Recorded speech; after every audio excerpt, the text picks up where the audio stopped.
Hello and welcome to Leaders of Tomorrow, 18-hour special initiative that celebrates the undying entrepreneurial spirit of micro, small and medium enterprises. On the show today, we have an interview with Clay on Insight, and on Bright Sparks tonight, we're featuring Nearthy Enterprises and Peabody. We talk often here on the Leaders of Tomorrow about women in the workforce and how a significant majority are forced to take a break in their careers or even drop out, largely to care for children and family. Priya Krishnan decided that her venture would be something that helps women continue working after having kids and started the country's largest corporate daycare chain, Clay. I spoke with her earlier. Take a listen.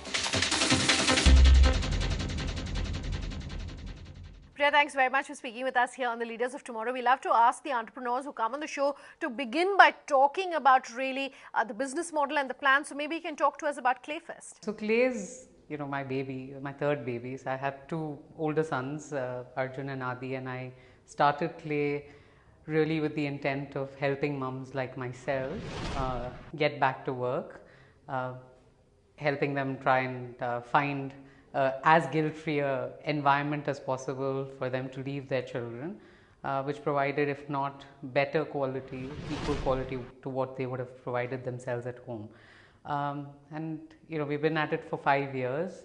Currently we have about 48 centers across the country and over 2,500 happy children and close to 4,500 happy parents. Priya, just help our viewers understand why you decided to choose daycare and preschools. Was it the lack of play schools nearby? Was it size? Was it quality? What is the one thing that drove you towards this? Traditionally, people had support structures like either their parents or house help. Of course, no one can replace grandparents, but grandparents are willing to move into these cities to support their children. Household incomes aren't high enough for them to support families of 4 or 5. And with a maid, someone who's untrained, I think the quality of interaction is extremely poor. So what ends up happening is, they're finding the care, but not necessarily the interaction that is important. So we were really trying to solve for that issue, which is to say, how do we provide high quality care and ensure that children, while they're growing up, 0 to 3 are the most formative years in a child's life. How do we ensure that the quality of interaction is really high so that the mom's not having to quit and take care of the child? Does your model work only in tier 1 cities, Priya, or do you see this model really spreading as far as tier 2, tier 3 and smaller towns are concerned? For now, I think it's a very tier 1 issue, and that's probably part of the reason why we are prevalent in 5 of the 6 big cities, and we're going to be in the 6th city in a couple of months' time. We currently operate in Bangalore, Hyderabad, Chennai, Gurgaon, Noida, which is NCR, and Mumbai, and we'll open up in Pune in a couple of months. Tier 2, we don't see it as much of demand given the issues that I highlighted earlier. So there is parental support. There's larger extended families who can support these folks, so we don't see that as often. Just help our viewers understand whether this segment of the industry is regulated. Absence of regulation, we've been self-regulated. We've looked at what companies worldwide have done, how they have regulated themselves, what the US is doing in terms of early childhood regulation, what Singapore is doing, which the Singapore government in the last 10-15 years has been very prevalent in terms of investing into the educational space, human capital space. So these are models that we've studied and we're regulating ourselves. This is not to say we don't welcome regulation, but the challenge I see really is the fact that most regulations done assuming the lowest common denominator. So, when the Indian government is thinking about it, they're probably thinking about it from the perspective of an Anganwadi child, which is of course very, very important to be addressed. But at the same time, there is a consumer segment in these cities. These are the taxpayers, a large proportion of the taxpayers pre-demonetization.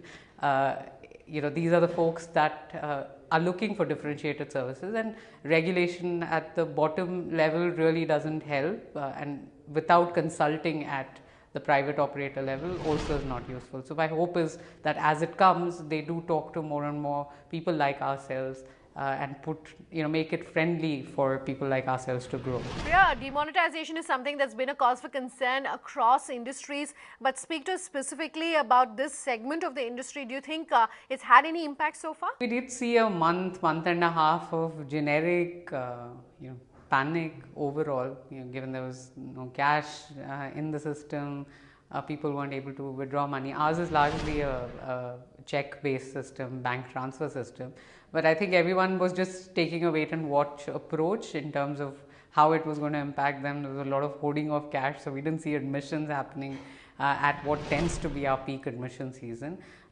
So yes, it impacted us, maybe not to the extent of what it impacted a lot of cash-based businesses. While we do talk a lot about the opportunities that the entrepreneurial journey has presented to the MSMEs and entrepreneurs, we also like to ask about the challenges. What have been some of your biggest challenges in your entrepreneurial journey, and therefore based on that, what advice would you have for our viewers? We do engage with industry, so we currently have about 25-26 clients, but we talk actively to both our own clients as well as prospects, people who are thinking about this. And the generic sentiment in the last 6 months has been this is great, the maternity bill is great, and in turn it will help people come back to the workplace. Now the flip side to that is, of course, does it make women less employable, because of course industry is expected to bear the burden of the cost, right, of the 3 months to 6 months. There isn't an active subsidy that's coming. So I think we're taking a little bit of a jury is out, wait and watch approach, but so far we've not heard anything from any of the companies that we're speaking which deters or makes us feel like this isn't a positive move. And that's at a macro level. At the micro level, I think the biggest challenge we have is getting people into the system. Technically it is a service that we're providing to parents. In India, teaching is seen as dignified, care isn't, right? So when we try to get people like myself, who are graduates, our mothers themselves, and we say that you have to provide care, it's somehow not viewed as something that's credible and is something that's seen as a viable career option. We spent the last 4 years trying to change that. Priya, what are the next few years looking like for you? If the maternity bill gets passed, we see the next few years companies doing the right things for their employees by providing high quality childcare both on premises as well as off premises. We work with companies in multiple models, so there are companies which do provide daycares and childcare facilities on site, and then there are other companies which will say, I don't want to provide this in only one location, or don't have the ability to provide it location by location, and don't want to stand a judgment on whether the child should come close to work or be close to home. So they would then say, why don't you create the capacity, and we will support employees through either a subsidy or through providing some sort of financial mechanism for them to avail of the services. We're also going international this year, so it's again very exciting. We're opening up both in Dubai and Singapore, and we believe that those are more sophisticated markets, if not mature markets, and definitely look forward to learning from these markets and taking what we do in India overseas as well. Before we let you go, I have to ask you about your fundraising journey. Just talk to viewers what that has been like, and any sort of takeaways from that. Sure. We've raised 2 rounds of capital. We raised our first round of capital in 2013, which was our Series A from a fund called Kaizen Private Equity, which is an education focused fund. And then more recently in June this year, we raised $16 million in Series B, and that was from a consumer focused fund called People Capital. We believe that these are both great funds for us, and one which is focused on education, and the second which is focused on growing consumer brands, and we would like to think of ourselves more as an educational consumer brand, and that's something that People's really helped us in terms of thinking through not only from a capital perspective, but how we can move forward, thinking about how to roll out and learning from other portfolio companies, etc. Raising capital is not difficult. I think it's not something that people should worry about, given I think all funds are looking for good entrepreneurs and for good opportunities. The key thing is to have conviction in the product and to really know how it is differentiated. Let's take a break. When we come back on Bright Sparks tonight, we'll feature Niyati Enterprises and Peabody.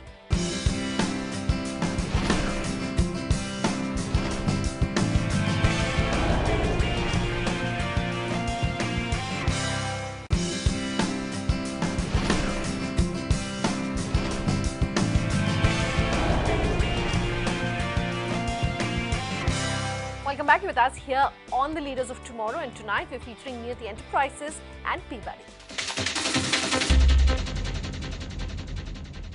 Pens, even in today's increasingly digital world, are irreplaceable, but few domestic pen manufacturers have managed to transform their business model to keep pace with changes in customer behavior. One such is Niyati Enterprise, a manufacturer with nearly 2 decades of experience in the business. Pooja Jain dropped by its headquarters to get a grasp of how a company maintains its edge in an industry that's low on innovation and faced with competition. Take a look.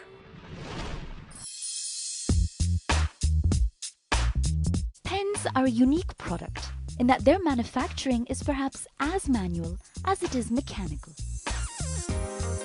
Niyati Enterprise has cracked the code with its line of ballpoint, ink and roller pens that are literally and figuratively branded as amazing. We made our way to the manufacturing facility where these writing instruments are mass-produced to get a glimpse of how the company has penned its own story. Your father founded the business over 15 years ago, and today the line of pens that you manufacture are coined as catwalk on paper. How have you earned this reputation? My father started this business in 1995 with the name of Niyati Enterprise and the brand name Amazing Catwalk on Paper. The name gives that wow feeling. We wanted to give our customers the wow feeling while writing with our friends. And the catwalk on paper itself, it says you are the own role model of your life. The ramp you walk of your life, you are the model. You can show the world that you are the leader of tomorrow, the future. The world today is obviously becoming increasingly digital, which means the role of the pen has changed. That said, what do today's pen lovers care most about? Today's pen lovers care about the innovative, the pleasure of writing. We are manufactured in-house. We have the good handheld staff who gives the quality writing and is understanding the customer's needs and wants. We have the raw material basis we manufacture in the house of ourselves to give that feel that how it has been made and how innovations had been done, and giving them the feel of the writing pleasure from the great refills we get from the imported internationally, and the mechanisms and everything from the international to give them the feel, the look of or the style statement what they want in the domestic level. So with corporate gifting solutions now the fastest growing sector within the pen industry, how do you prioritize customization in-house? Our priority is to give the customer satisfaction, to give them the best what we can give, what they want. Their needs is our motto. We get the personalizations on the pens with the names, with the printing, with the etching and the laser engraving, with the design, the logos of the brand companies we can give to our customers who gift forward. We are making pens to make people remember in their minds, in their hearts, that we are giving the best to them. From your point of view, has the industry experienced a lot of innovation? And in such a fragmented market like the pen landscape, what does it take to stay competitive? There are different generations today. Everyone they're forgetting as countries getting digital, the pens are getting too. We also have to be competitive with that also. We want to make the remark of our pens that pens is still there in our lives to write our story. Pen industry is very small, but the competition is very big. These days, to stick around with the needs and wants, we are on our toes to give them whatever they need in the affordable price, the budget what the company needs, and we are giving them the best we can give to them. Bringing innovation day by day has been the tough thing. Brainstorming according to the client's mind, the set they have keep to us. They have their own ideas coming up to us. They want this customization, this designs, this level of work and this varieties in the pens, and we are here ready to give them everything what they want. So as a second generation female entrepreneur, now sitting at the helm of the business, what's your vision for the company going forward? Yes, I want to look forward with this brand. As my dad has started, I have to take this thing forward to the global level. I want to know the pen, amazing, has been recognized by the people, the country. The vision for mine is to go digitally with India and developing the new ideas and designs and varieties in that we can comparatively be good with others too, that people choose us.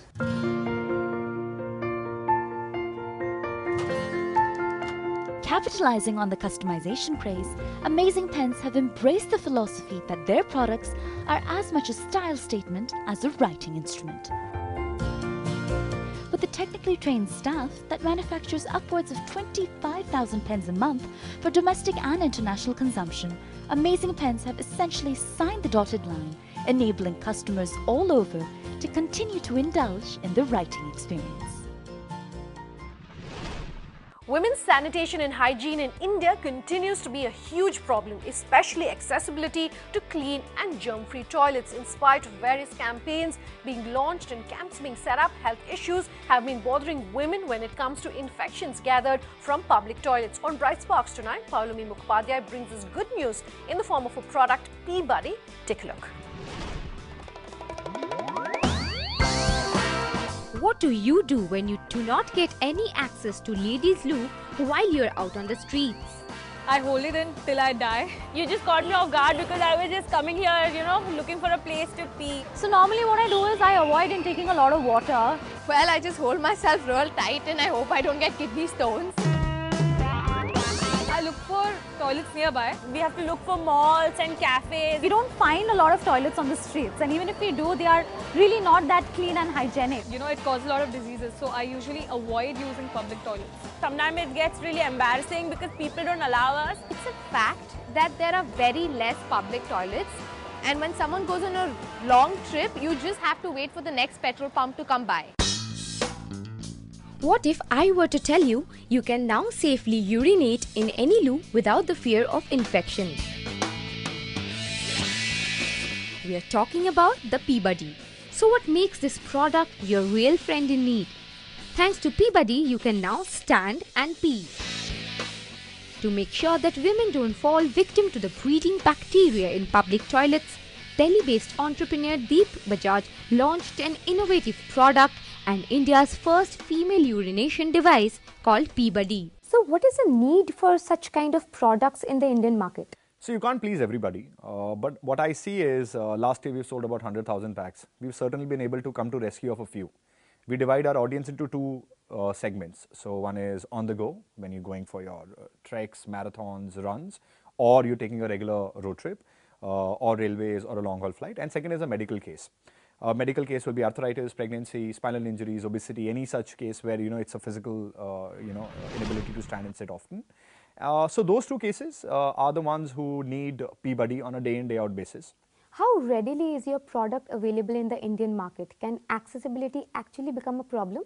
Yes, we are not available everywhere, but then with these e-commerce giants which are there, they're delivering everywhere across India. From our website also, which is www.peabody.in, you can buy it, buy Peabody and the range of other solutions that we have, and we deliver across India. And other than that, we are there on Flipkart, Amazon, Snapdeal. So you can buy it. And now at point of sale, we are making it available. Very soon will be available at your store. So how is pricing decided for Peabody, considering a majority of Indian women cannot even afford basic essentials like sanitary napkins? So at this stage, we are going after the millennials and working women in urban cities, and hence the pricing is a fact. It's a demand-supply game. So there are stores that have to be given their markups. There are logistics costs that comes in. So we factored all this, and right now this is the best that we can supply it at. However, once the volumes go up from where we are right now, I'm sure the pricing will come down more. So Peabody is a great product for rural markets as well.